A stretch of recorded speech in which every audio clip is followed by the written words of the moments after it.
হুমায়ুন কবির যখন বলে যে মুর্শিদাবাদে আমরা 70% হিন্দুরা 30%, বেশি কিছু করলে হিন্দুদের কচু কাটা করে ভাগীরথী নদীতে ভাসিয়ে দেব, আপনি কিচ্ছু বলেন না। যখন আপনার মন্ত্রী সিদ্দিকুল্লাহ চৌধুরী বলেন হাম দো হামারা চার, আপনি কিচ্ছু বলেন না।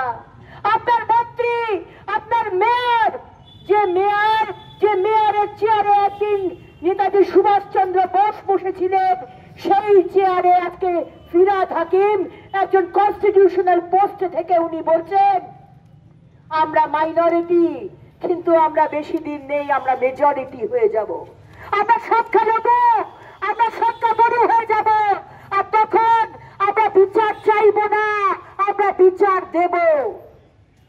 তখনও আপনি কিছু বলেন।